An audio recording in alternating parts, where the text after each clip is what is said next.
पार्टियों के अंदर होता है। थोड़ा सा ज़रा नफसियाती मसला भी है फवाद चौधरी साहब का। आपको पता है कि इंफॉर्मेशन मिनिस्टर 24 घंटे कैमरे के सामने रहता है। फिरदौस आशिकवान साहब तो बहुत ज़्यादा रहती थी। अब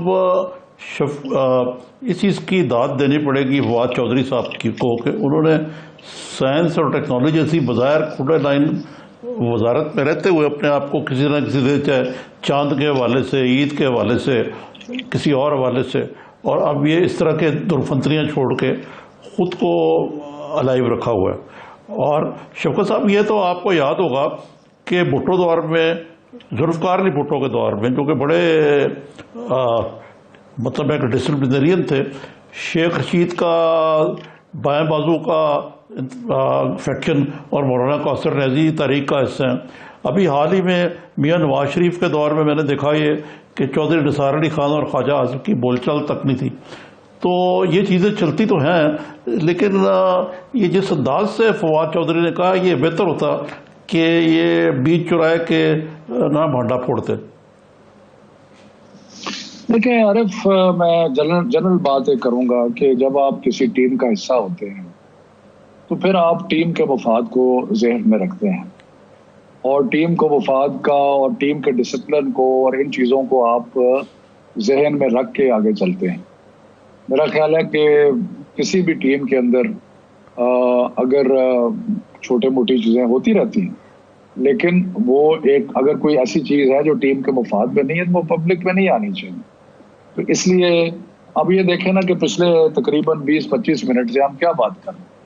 हम बात ये कर रहे हैं कि ये फवाद ने ये कहा, फवाद ने वो नहीं कहा। हालांकि हमें बात और करनी चाहिए। हमें बड़े इश्यूज हैं इस मुल्क के सामने। कोरोना का इशू है, उसके साथ निपटने का इशू है, बाकी चीज़ों का, लेकिन हम इस चीज़ के ऊपर गुफ्तगू कर रहे हैं। और प्राइम मिनिस्टर बारहा ये कह चुके हैं कि टीम का सोचना चाहिए। जब आप एक टीम का हिस्सा हैं तो फिर टीम का सोचें। अगर आप टीम का हिस्सा नहीं रहना चाहते वो तो आपकी मर्जी है, लेकिन अगर आप टीम का हिस्सा हैं तो फिर ये नहीं होना चाहिए कि फिर। तो इसलिए मैं तो सब दोस्तों से, साथियों से, जो भी है, उनसे यही कहूँगा कि छोटी मोटी चीज़ें होती रहती हैं, लेकिन हमें जो टीम की बेहतरी के लिए सोचना चाहिए।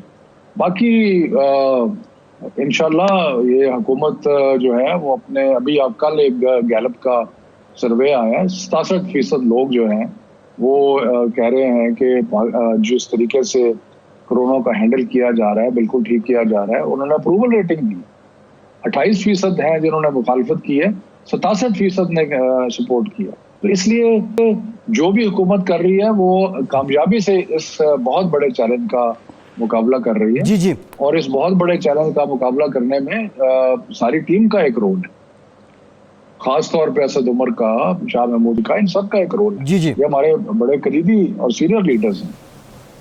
शफकत साहब, गैलप के सर्वे की भी तो आपने बात की है, लेकिन UNDP का सर्वे ये कहता है कि पाकिस्तान की बल्दियाती हुकूमतों का शहरियों से कोई राब्ता ही नहीं है। सवाल मेरा आपसे ये है कि आप नहीं समझते लोकल गवर्नमेंट्स एक्टिव ना होने की वजह से कोविड से लड़ने में दुश्वारी हुई है फेडरल गवर्नमेंट्स को, प्रोविंशियल गवर्नमेंट्स को?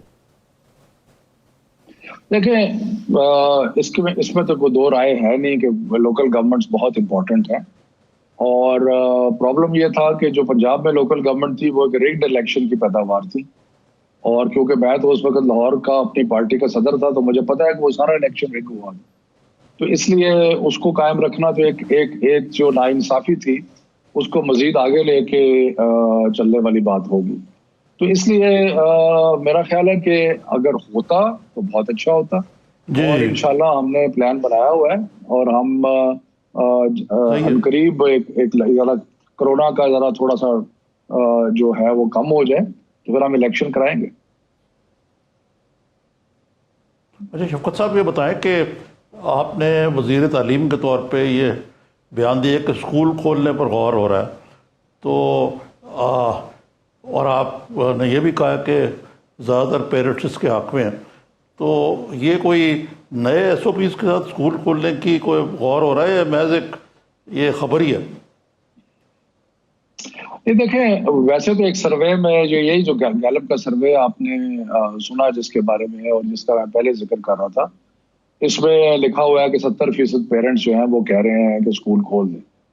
बल्कि सवाल यह था कि अगर स्कूल खुल गए तो आप अपने बच्चों को स्कूल भेजेंगे।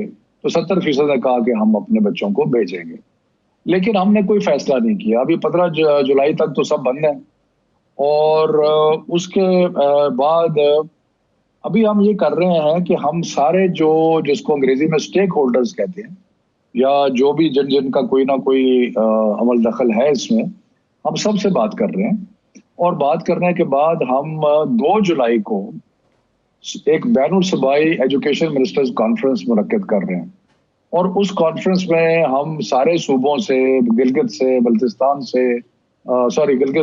से, आज़ाद कश्मीर से, इन सब से और सूबों से मशवरा करेंगे, और फिर देखेंगे कि क्या कोई लाए अमल क्या है जिसको, या जो रोड मैप जिसे अंग्रेजी में कहते हैं, कि जरूरी नहीं है कि हम उसको जुलाई के महीने में खोल दें, हो सकता है हम अगस्त में खोलें, हो सकता है सितंबर में खोलें, लेकिन हमारे पास कोई प्लान तो होना चाहिए ना, कि भाई ये प्लान है, अगर ये इंडिकेटर्स जो हैं इनको हम जेहन में रखें, इन इंडिकेटर्स को जेहन में रख के फिर हम देखें कि स्कूल खोलने चाहिए नहीं। अब आपको मैं बताऊं कि बहुत ज्यादा प्रेशर है हमारे पे प्राइवेट स्कूल्स एसोसिएशन की तरफ से कि स्कूल्स खोले जाएं।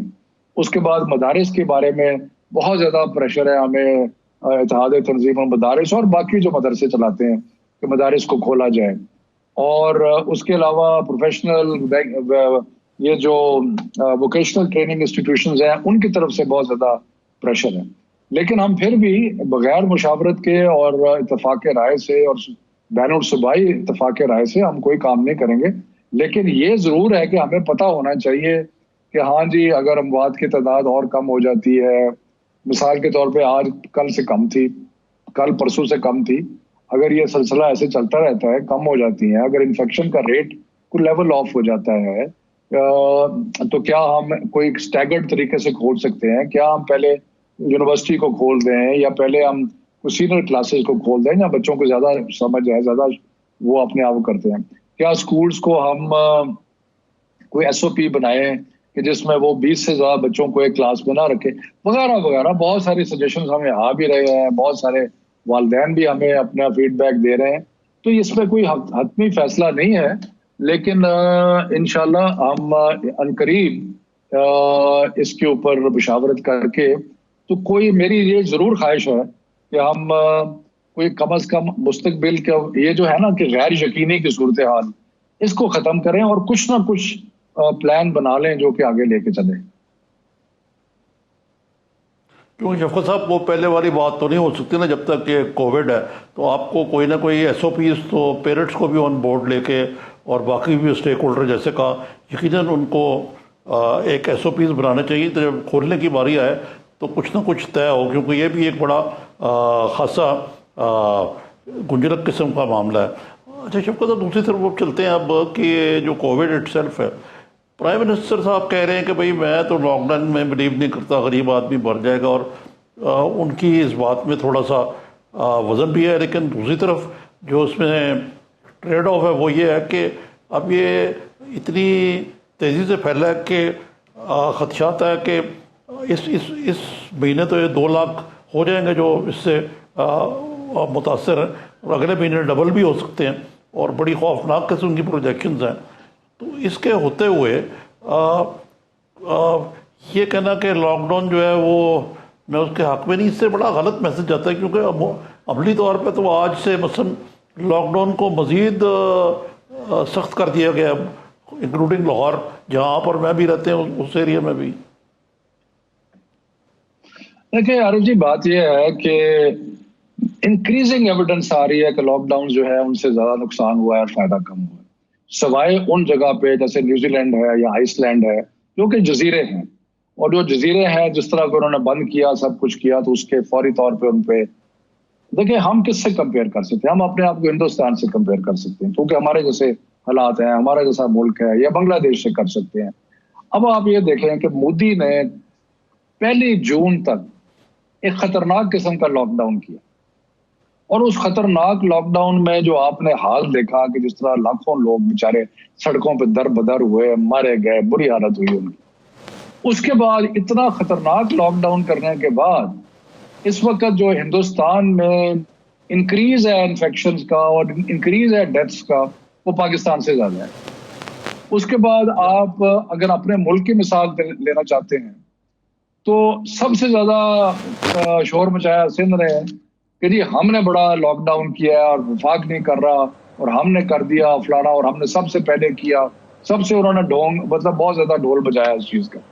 सबसे ज्यादा अफेक्टेड सिंध, सबसे ज्यादा अमवात जो है वो कराची के अंदर हो रही है। तो मकसद ये है कि कोई एविडेंस दुनिया में नहीं है कि लॉकडाउन सवाए जजीरों के या चाइना जैसा मुल्क, देखें मेरी बात सुनो, चाइना और वियतनाम जैसे मुल्क है ना, अब वहां पे हमारे दोस्त हैं, लेकिन एक बात चले उसको इस तरह कह लेते हैं, उनकी एडमिनिस्ट्रेटिव कैपेसिटी और अवाम की कंप्लायंस जो है वो अगर 100 है तो हमारी 30 है। जी जी। सो जिस किस्म का लॉकडाउन या जिस किस्म की वो कर सकते हैं, चाइना जिस तरह कर सकता है या वियतनाम कर सकता है, उस तरह का सब कॉन्टिनेंट में हमारे साउथ एशिया में हो ही नहीं सकता। जी जी।